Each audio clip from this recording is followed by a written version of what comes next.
తెలంగాణ ప్రభుత్వం పైన చాలా విమర్శలు చేస్తున్నారు. మహిళలపైన దాడులు అరికట్టడంలో ఫెయిల్ అయింది. గతంలో షీ టీమ్స్ ఉండే ఇంకేదో చేశాము, ఇప్పుడు అది ప్రాపర్గా లేదు అనే విమర్శ వస్తుంది.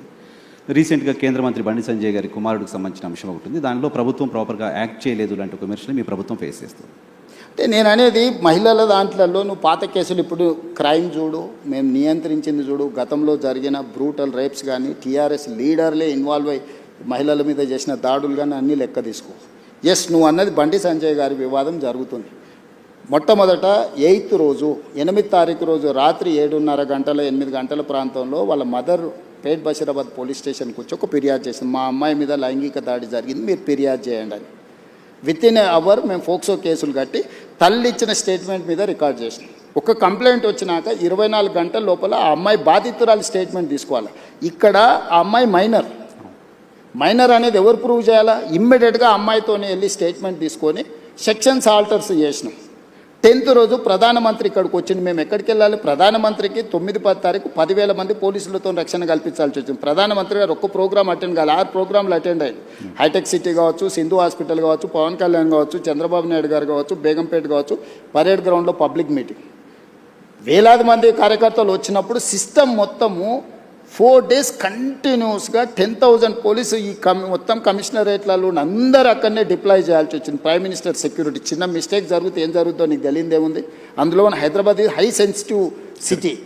రకరకాల దేశంలో ఏ మూలన ఐఎస్ఐ దాడులు జరిగితే కూడా దాని మూలాలు అప్పుడప్పుడు హైదరాబాద్లో వెళ్తూ ఉంటాయి. సో ప్రధానమంత్రి పర్యటనను చాలా సీరియస్గా తీసుకొని 10th రోజు 11th పొద్దున్నే ఇమ్మీడియట్గా సెక్షన్స్ ఆర్డర్స్ చేసి ఇమ్మీడియట్గా వాళ్ళ ఇంటికి వెళ్ళి నోటీస్ ఇచ్చినాం. ఇప్పుడు దాంట్లో అమ్మాయి డేట్ ఆఫ్ బర్త్ ఇష్యూస్ మీద 2 రకాల ఆరోపణలు ఉన్నాయి. 2 రకాల ఆరోపణలు ఉన్నప్పుడు ఇప్పుడు బండి సంజయ్ వాళ్ళ కొడుకు కూడా పోయి పోలీస్ స్టేషన్లో అంతకంటే ముందే కంప్లైంట్ ఇచ్చిన. వాళ్ళు కంప్లైంట్ ఇచ్చిన తర్వాత 2 గంటల తర్వాత వీళ్ళు వచ్చి కంప్లైంట్ ఇచ్చారు. ఇప్పుడు అతను ఇచ్చిన కంప్లైంట్ కరీంనగర్లో ఇచ్చిండు, వీళ్ళు ఇచ్చిన కంప్లైంట్ సైబరాబాద్లో ఇచ్చిండు. కంప్లైంట్స్ను బేరీజు వేసుకోవడమే కాకుండా ఇప్పుడు అందులో ఉన్న ఆరోపణలని ఆ అమ్మాయి స్టేట్మెంట్ తీసుకోకుండా ఫోక్సో కేసులో పర్టికులర్గా మైనర్ గర్ల్ విషయంలో అమ్మాయి స్టేట్మెంట్ తీసుకోకుండా ముందుకు వెళ్ళడానికి లేదు. ఇమ్మీడియట్గా అమ్మాయి స్టేట్మెంట్ తీసుకొని సెక్షన్స్ ఆల్టర్స్ చేసి ఇమ్మీడియట్గా నోటీస్ ఇస్తే అతను అబ్స్కాండ్లో ఉన్నాడు. సో ఈరోజు మేము చేస్తున్న దాంట్లో చట్టబద్ధంగా ఒకవేళ అడావిడికి వెళ్ళి మేము ఇంటి మీద పడి 1,000 మంది పోలీసులను పంపిస్తే మీరేమంటారు? రాజకీయ వివక్ష. ప్రధానమంత్రి సభ విజయవంతమైనందుకు రేవంత్ రెడ్డి గారు భారతీయ జనతా పార్టీకి భయపడిపోయి బండి సంజయ్ మీద పోలీసులతో దాడులు చేయించడానికి మళ్ళీ మీరే మాట్లాడేటోళ్ళు. సో ఇప్పుడు ఎవరికి మా ప్రభుత్వంలో నేను మీకు చెప్తున్నా, అది సినిమా స్టార్లు అయినా సరే, ప్రజాప్రతినిధులైనా సరే, వాళ్ళ పిల్లలైనా సరే, ఎవ్వరికి మినహాయింపు లేదు.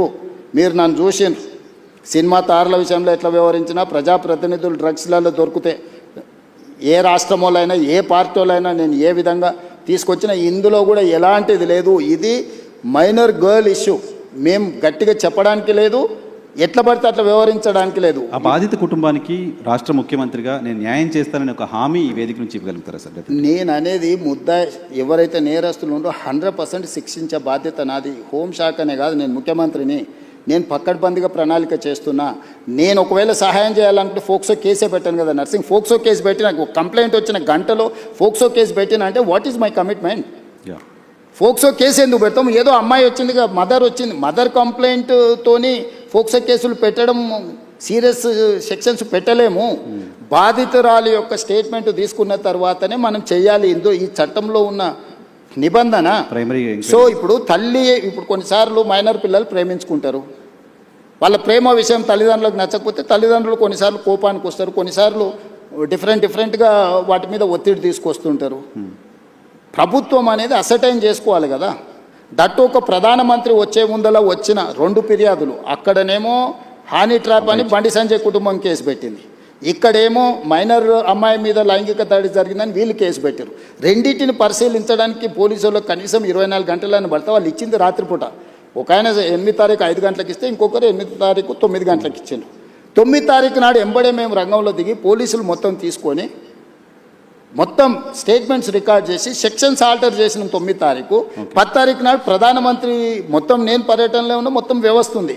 11 పొద్దున్నే నేను సమీక్ష చేసి ఒక ఉమెన్ IPS ఆఫీసర్ని అపాయింట్ చేసి కంప్లీట్గా డీటెయిల్ చేసి సెక్షన్స్ ఆల్టర్ చేసి బండి సంజయ్ ఇంటికే కాదు, బండి సంజయ్ బావమరిది ఇంటికి ఢిల్లీలో కూడా అందరినీ 5 పోలీస్ టీంలను ఈరోజు పంపించినాం.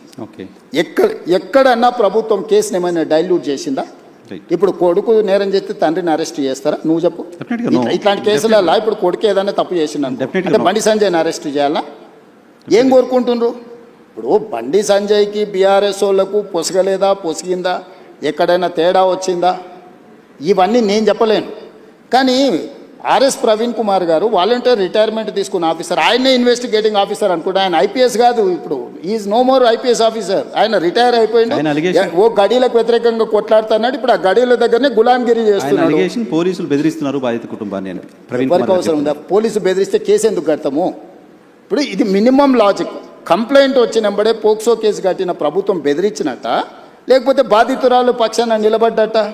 ఇమ్మీడియట్గా అమ్మాయి స్టేట్మెంట్ను తీసుకొని ఆ స్టేట్మెంట్ ప్రకారం సెక్షన్స్ ఆల్టర్ చేస్తే మేము బాధితురాలు పక్షాన్ని ఉన్నట్ట, లేకపోతే అవతల పక్షాన్ని ఉన్నట్ట?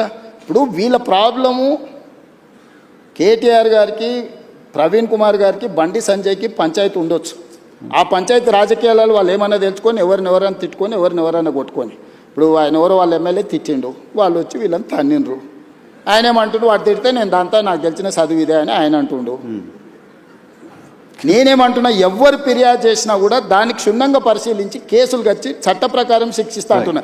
ఇన్ని రోజులు బీఆర్ఎస్ వాళ్ళు ఏమన్నారు, మన బీజేపీ వాళ్ళు ఏమన్నారు, రేవంత్ రెడ్డి కేటీఆర్ను కేసీఆర్ను జైల్లో పెడతలేడు, వీళ్ళిద్దరు కుమ్ముక్కైనరు అన్నారు. ఇప్పుడు బీఆర్ఎస్ వాళ్ళు ఏమంటున్నారు, రేవంత్ రెడ్డి బీజేపీ వాళ్ళు కుమ్ముక్కైనరు, బండి సంజయ్ని జైల్లో పెడతలేడు. ఇప్పుడు కేటీఆర్కి సంబంధించిన కేసులు ఉంటే పద్ధతి ప్రకారం విచారణ ఛార్జ్షీట్లు ఫ్లైన్ చేసినాం. ఏసీబీ ఇప్పుడు నోటీస్ ఇచ్చింది కదా.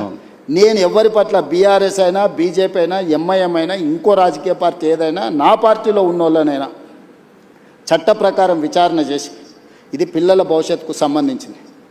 వైఎన్ఆర్ నేను క్లియర్గా చెప్తాను, ఇది పిల్లలకు భవిష్యత్తుకు సంబంధించింది. ఏ చిన్న మిస్టేక్ విచారణలో ప్రభుత్వం చేసినా ఆ పిల్లల జీవితాలు పూర్తిగా దెబ్బతింటాయి.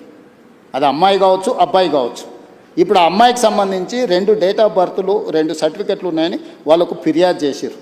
నేను అసర్టైన్ చేసుకోవాలి కదా, ఇప్పుడు ఆ స్కూల్కి వెళ్ళాలన్నా, 10th క్లాస్ సర్టిఫికేట్ తీసుకోవాలన్నా, ఆ అమ్మాయి ఏ హాస్పిటల్లో జన్మించిందో హాస్పిటల్ నుంచి బర్త్ సర్టిఫికేట్ తీసుకోవాలన్నా, ఆ అమ్మాయికి సంబంధించిన ఆధార్ కార్డు తీసుకోవాలన్నా, ఈ 3 రకాల సర్టిఫికెట్లు సేకరించాలంటే పోలీసుల కనీసం 24 గంటలు పట్టదా? ఆ అమ్మాయి చదువుకున్న స్కూల్ ఎక్కడుందో ఫస్ట్ మేము కనుక్కోవాలన్నా, ఆ అమ్మాయి ఆధార్ కార్డు ఎక్కడుందో తీసుకోవాలన్నా, ఆ అమ్మాయి ఏ హాస్పిటల్లో జన్మించిందో వివరాలు సేకరించాలన్నా, ఇవన్నీ తీసుకోకుండా నేను ఎట్లా ఒకవేళ కేసు కట్టింది అనుకో, రేపు ఒకవేళ ఇప్పుడు వాళ్ళు చెప్తున్నాడు వాళ్ళ దగ్గర ఏదైనా ఆధారం ఉందనుకో, అమ్మాయి మేజర్ అని, నువ్వేమంటావు? బండి సంజయ్ మీద పడక వాళ్ళ పిల్లగాని మీద రేవంత్ రెడ్డి రాజకీయంగా ఎదుర్కోలేక పిల్లగాన్ని అడ్డం పెట్టుకొని రాజకీయాలు చేస్తుండు. ఇప్పుడు ఒక రోజు లేట్ కావచ్చు ఆధారాలు సేకరించాలి, శిక్ష నుంచి ఎవరు తప్పించుకోలేరు. ఆలస్యం కూడా వివరాలు సేకరించడానికి ఇది ఆలస్యం అని కూడా నేను అనట్లేదు. మేము ఇమ్మీడియట్గా నోటీస్ ఇచ్చినాం, ఇంటికి గోడ కతికిచ్చినాం, పోలీస్ టీంలను పంపించినాం, ఢిల్లీకి పంపించినాం. మేము అన్ని రకాల ప్రయత్నాలు చేస్తున్నాం. మేము హార్ష్గా బిహేవ్ చేయలేము. నేను హార్ష్గా కేసీఆర్, నన్ను జైల్లో పెట్టిన కేసీఆర్ కుటుంబం పట్ల ఎప్పుడైనా హార్ష్గా వ్యవహరించిన? 28 నెలలు అయింది. నువ్వు ఎట్లా ఎక్స్పెక్ట్ చేస్తున్నావు? కేటీఆర్కు బండి సంజయ్ మీద కోపం ఉండొచ్చు, అదే పార్టీలో వాళ్ళకి ఎవరైనా మిత్రులు ఉండొచ్చు, బీజేపీలో. కవిత గారే ఏం చెప్పిండ్రు, బీజేపీలో విలీనం చేయడానికి హరీష్ కేటీఆర్ నా దగ్గర జైలు ప్రతిపాదన తెస్తే నేను తిట్టేలా కొట్టి నేను చెప్పిందా? అట్లా కాదు. అంటే విలీనం చేయాలన్నప్పుడు మరి బండి సంజయ్ ఏమైనా వ్యతిరేకించిండా వీళ్ళను? మీ పగ ఏంది బండి సంజయ్ మీద? మీరు ఏమన్నా కొట్లాడుకోండా? నేను ప్రభుత్వాన్ని నడుపుతున్నా, నేను సత్రం నడుపుతలేను. నేను ప్రభుత్వం నడిపేటప్పుడు బాధ్యతాయుతంగా వ్యవహరిస్తాను. నేను బండి సంజయ్కు మినహాయింపు లేదు, ఎవ్వరికి మినహాయింపు లేదు. ఇది పిల్లలకు సంబంధించిన విషయము. దీన్ని జాగ్రత్తగా వ్యవహరిస్తున్నాము, మేము ఆచితూచి వ్యవహరిస్తున్నాము. ఏ ముద్దాయి కూడా తప్పించుకోడు. నేను బాధిత కుటుంబానికి అష్యూర్ చేస్తున్నా, 100% ఈ ప్రభుత్వం బాధితులకు అండగా నిలబడుతుంది. తప్పు చేసిన వాళ్ళను తప్పకుండా శిక్షిస్తుంది. ఇందులో మీకు ఒక విషయము, డిసెంబర్ 31, 2025 కంటే ముందు జరిగిన సంఘటనలే ఫిర్యాదులు ఉన్నాయి. జనవరి 1, 2026 నుంచి ఇక్కడి వరకు ఫిర్యాదుల సంఘటనలు లేవు. 4-5 నెలల క్రితం జరిగిన సంఘటనల మీద ఫిర్యాదు వచ్చినప్పుడు 4-5 నెలల కింద ఎక్కడెక్కడ సంఘటనలు జరిగిన వివరాలు సేకరించడం కొంత సమయం పట్టదా? ఇప్పుడు నిన్న జరిగిందో మొన్న జరిగిందో, నిన్న మేము ఎక్కడో వెళ్తే మా మీద ఇట్లా దాడి జరిగిందంటే ఆ విచారణ వేరు. డిసెంబర్ 31 నైట్ ఇక్కడ సంఘటన జరిగింది, October so and so date నాడు ఇక్కడ సంఘటన జరిగింది, ఆగస్టులో సో అండ్ సో డేట్ నాడు ఈ సంఘటన ఇట్లా కొన్ని వాళ్ళు కోట్ చేస్తున్నారు. 4 నెలల వెనక్కి వెళ్ళి జరిగిన సంఘటనలని సేకరించాలంటే మేము టెక్నాలజీని వాడాలి. టెలిఫోన్ టవర్స్, అమ్మాయి అబ్బాయి టవర్స్ ఒక దగ్గర ఉన్నాయా లేవా సిగ్నల్స్, లేకపోతే ఎక్కడైతే వెళ్ళిందో అక్కడ ఏమైనా సీసీ కెమెరాలు ఉన్నాయా, అక్కడ ఏమైనా ఫుటేజ్ ఉందా? సార్ మీ పోలీస్ విచారణ అంతా ఓకే. అరే మరి అంటే మీరు సింపుల్గా definitely ఎందుకు అర్జెంటుగా తీసుకొచ్చేసి కోదండం ఎక్కించి కొడతలేరు, సంజయ్ కొడుకును ఊరేస్తలేరు? ఈ అంటే ఏమంటారు, ఇది ఇది ఎట్లా ఆన్సర్ చేయాలి నేను? సరే, దాని గురించి ఎక్కువ డిస్కషన్ ఒకటి జనరల్గా ఆన్సర్ చేయాల్సింది ఏంటంటే, భారత హోంశాఖ మంత్రి కొడుకు కేసు అయిన తర్వాత పారిపోవడం ఏంటి? అది చాలా తప్పు. అది బండి సంజయ్ గారు నైతిక బాధ్యత తీసుకొని కొడుకుని ఎంబడే విచారణకు పంపించాలి. నేను కూడా సూచన చేస్తున్న ప్రజాప్రతినిధిగా ధైర్యంగా ఎదుర్కోవాలి. పారిపోతే పరిష్కారం కాదు కదా. నేను బండి సంజయ్కి సూచన చేస్తున్నా. బండి సంజయ్ కూడా కష్టపడి కింది నుంచి కార్యకర్త నుంచి అక్కడికి వచ్చిండు. కొడుకు తప్పిదం వల్ల ఆయనకు తలవంపులు వచ్చినాయి. కానీ బాధ్యతగా నిలబడి తప్పైనా ఒప్పైనా నిలబడి జవాబు చెప్పాల్సిన బాధ్యత ప్రజాప్రతినిధిగా బండి సంజయ్ మీద ఉంది. దాని నుంచి ఆ బాధ్యత నుంచి బండి సంజయ్ తప్పించుకోలేడు. నేను ఈ వేదిక మీద నుంచి బండి సంజయ్ గారికి సూచన చేస్తున్నా, తక్షణమే నీ కొడుకుని తీసుకొచ్చి పోలీస్ స్టేషన్లో నువ్వే అప్పచెప్పు. దానివల్ల నీ గౌరవం పెరుగుతుంది సమాజంలో. విచారణను ఎదుర్కోమనుండ్రి. తప్పో ఒప్పో విచారణ అధికారులు తెలుసా, నిజాయితీ కలిగిన అధికారులను వేసిన విచారణ ఎదుర్కొని నిలబడు. అంతే తప్ప పారిపోతే ఆదర్శంగా ఉండాలి. ఇప్పుడు మేము ఇవన్నీ ఏజ్ ఇవన్నీ అసర్టైన్ చేసుకున్న తర్వాత కంప్లీట్గా అగ్రెసివ్గా పోలీస్ బిహేవ్ చేస్తారు. ఓకే, ఇప్పుడు ఇవన్నీ అసర్టైన్ చేసుకొని నోటీసులు ఇచ్చినాం, వాళ్ళకి సమయం ఇచ్చినాం. ఆ నోటీస్ సమయం లోపల వాళ్ళు స్పందిస్తారని ఆశయం. స్పందించకపోతే పోలీస్ రకంగా వ్యవహరిస్తుంది. దీంట్లో 2 రోజులు వాయిదా వేసుకోవడం వల్ల వాళ్ళకు వచ్చే లాభం ఏం లేదు. నిలబడి విచారణను ఎదుర్కొంటే వాళ్ళ గౌరవమైన